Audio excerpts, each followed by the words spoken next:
सबको राम राम। इस समय बहुत बड़े बड़े पांडा निकले हैं, मंत्री हुए हैं, नए नए विधायक हुए हैं, नए नए कुर्सी पाए हैं। अधजल गगरी छलकत जाए की तरह स्थिति बनी हुई है। जो थोड़ा सा ज्ञान किसी इंसान को हो जाता है या थोड़ा सा धन किसी को हो जाता है, वो अधजल गगरी छलकत की तरह हो जाता है। आज हमारे देश में ऐसे ऐसे मंत्री विधायक बने हुए हैं जिन्हें ग्रंथ का ज्ञान नहीं है, जिन्हें रामायण का ज्ञान नहीं है, जिन्हें ये तक पता नहीं है कि रावण के मरने के बाद लक्ष्मण को भेजा गया था शिक्षा लेने के लिए कि भरत को। वो रामायण पर चर्चा करते हैं। उन्हें ये ज्ञान नहीं है कि क्षुद्र गंवार ढोल गंवार शूद्र पशुहारी ये सब तारन के अधिकारी। इसका अर्थ भी इन लोगों को पता नहीं है और किसके मुखार बिंदु से कहा गया ये भी इनको पता नहीं है। लेकिन 85% हिंदुओं को मूर्ख बनाने के लिए ये लोग तरह तरह के रामायण से प्रवचन निकाल निकाल के अपने को हिट लाइट कर रहे हैं। जैसे बिहार के मंत्री जी, जैसे स्वामी प्रसाद मौर्य जी, जैसे हमारे हरदोई के सूरा में शंकर बसे गणेश कौन कौन कौन कौन कह जाते हैं, जानते ही हैं, जो हरदोई के रहने वाले हैं। इसी तरह तमाम मंत्री विधायक हैं, कहना नहीं चाहिए, लेकिन आप खुद बताइए कि जब समुद्र से प्रभु श्री राम रास्ता मांग रहे थे, समुद्र से प्रभु श्री राम जब रास्ता मांग रहे थे और जब उन्होंने रास्ता नहीं दिया 3 दिन विनती करने के बाद भी, तो जब बाण को संधान किए अपने धनुष पर, तो समुद्र महाराज प्रकट हुए और कहे कि हे प्रभु, आप जब समुद्र को सुखा देंगे तो सृष्टि का नुकसान होगा और बहुत जीव जंतु मर जाएंगे। आपके सेना में 2 ऐसे ऐसे बंदर हैं जिनके छूने से पत्थर उतरा जाएगा, पानी में तैरेगा, और अगर आपका नाम लिखकर डाल दिया जाए तो मजबूती के साथ वो एकदम सील हो जाएगा, मतलब बहुत मजबूत हो जाएगा। हम तो एक क्षुद्र आदमी हैं, हम तो छोटे आदमी हैं। ढोल गंवार शूद्र पशुहारी ये सब तारण के अधिकारी। समुद्र महाराज ने इस बात को कहा था। लेकिन हम ये पूछ रहे हैं कि अगर इसी बात को अगर अच्छाई से प्रकट की जाए और इसी बात को बढ़िया से कहा जाए तो वोट नहीं मिलेगा, इस पर चर्चा नहीं होगी, इसके पीछे मीडिया भागेगी नहीं, इसको चर्चा में लाएगी नहीं। अगर इसी बात को हम गलत तरीके से पेश करेंगे तो हमारे पास मीडिया भी बहुत होंगी, बहुत लोग भी आएंगे, हमारा चर्चा होगा, हमारा नाम होगा कि अरे वाह, रामायण को गाली दे रहे हैं, बहुत बड़े मंत्री हैं, मतलब बाप रे बाप कहना का मतलब नहीं है। मतलब स्वार्थी इंसान हर जगह पैदा हुए हैं। स्वामी प्रसाद मौर्य की बेटी राम जी के मंदिर बनाने वाली पार्टी में है और स्वामी प्रसाद मौर्य उसी पार्टी में थे। और जब उस पार्टी में से निकल के सपा में चले गए तो अब राम जी को गाली देने लगे, रामायण को गाली देने लगे, जबकि पहले उन्हीं के शरण में पहुंचे हुए थे। और उनके पिताजी भी राम राम कहते हुए चले गए, उनके माताजी भी राम राम कहते हुए चली गई, और ये राम को ही उल्टा सीधा समझाने में लगे हुए हैं।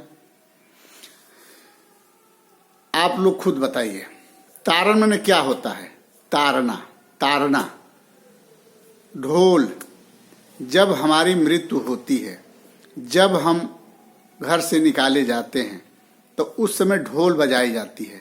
तो ढोल बजाने के लिए उसको रस्सी कसा जाता है, उस पर टनकार बनाई जाती है, तो उसे कहते हैं तारना, मतलब सुधारना, तारना, सुधारना।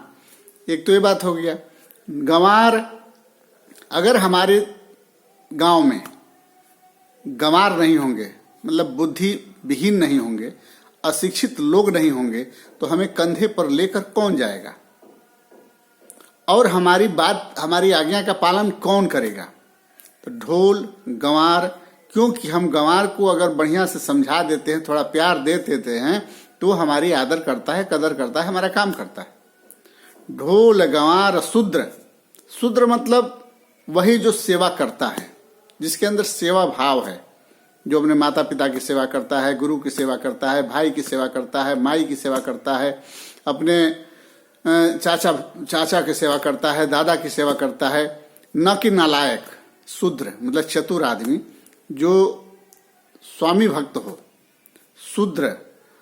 तो शूद्र को तारण, तारण मतलब जब हम किसी शूद्र मतलब कम बुद्धि, चाहे किसी भी रादर का हो, जो इंसान थोड़ा कम बुद्धि का है, जैसे थोड़ा सा उसके अंदर जो शुद्रता है, अगर उसको हम समझा देंगे, बुझा देंगे, तो जैसे मान लीजिए खाना खा रहा है और खाना खा करके वो जूठ वाले गिलास में ही हाथ धो लेता है और हाथ धो करके पूरे शरीर में पोंछ लेता है, तो इस समय तो पूरा भारत शूद्र हुआ है। देखे होंगे बफर सिस्टम में लोग जाते हैं खाने के लिए, या कहीं पात में जाते हैं खाने के लिए, तो आपने देखा होगा कि खाते हैं, गिलास में पानी पीते हैं, उसी गिलास में हाथ धो लेते हैं और फिर ऐसे पूछ के सर में पोंछ लेते हैं, पूरे शरीर में पोंछ लेते हैं। तो शूद्र तो पूरी जातियां हो चुकी हैं इस समय। तो इनको जो समझा दे और समझने के बाद ये सफाई की तरफ अग्रसर हो जाएं, तो ये हमारे तारने के काम आते हैं। जैसे मजल बनाना या चादर उड़ाना या लाश को बांधना। तो ढोल गंवार शूद्र पशु, पशु का मतलब ये होता है कि जैसे हमारी गाय है, दूध दूने हम पर बैठे हैं, वो लात मार रही है, कुछ कर रही है, हम उसको चुचकार दिए, समझा दिए, तो समझ गई, खड़ी हो गई, हम दूह लिए। चाहे भैंस है, चाहे बैल है, हम खेत में जोत रहे हैं और अगर इधर उधर भाग रहा है, हम डांट दिए, समझा दिए, तो सीधा चलने लगा। या उस गाय के माध्यम से, उस जीव के माध्यम से हम पूंछ पकड़ के बैतरनी पार हो जाते हैं, जिसे तारण कहते हैं। तो ढोल गंवार शूद्र पशु नारी, नारी अगर नहीं है तो घर का श्रृंगार नहीं है। नारी अगर नहीं है तो घर में कोई भी परोज, कोई भी तेरही दसवां या कोई भी पर्व ऐसा है जो नारी के बिना बेकार है, नहीं हो पाता है। इसलिए तारण की जो श्रेणी है, जो उस मरे हुए इंसान को तारने की बात होती है या जिंदा इंसान को रास्ता दिखाने की बात होती है, तो वो औरत के बिना अधूरा है। ढोल गंवार शूद्र पशु नारी, ये सब तारण के अधिकारी। मरने के बाद भी इनकी जरूरत है, जिंदा रहते भी इनकी जरूरत है, और हर काम में इनकी जरूरत है। इसलिए इनको तारण कहते हैं। मतलब इनको प्रेम से समझा दीजिए, कोई भी काम करा लीजिए, और मरने के बाद इनके बिना हमारा तरन तारा नहीं हो सकता है। लेकिन इसका गलत अर्थ लगा कर हमारे समाज को भड़काया जाता है, हमारे समाज को उकसाया जाता है, और इस पर तरह तरह के चर्चा करके अपना नाम कमाया जाता है। मैं चाहूँगा कि ऐसे शूद्र प्रवृत्ति के लोगों से देश को, शास्त्र को और संविधान को और सनातन को बचा लिया जाए, और ऐसे लोगों को पार्टी से निकालकर यथाशीघ्र बाहर कर दिया जाए। धोबी का कुत्ता, न घर का न घाट का, ऐसी स्थिति करके छोड़ देना चाहिए। जय हिंद, जय भारत, जय सर्व समाज।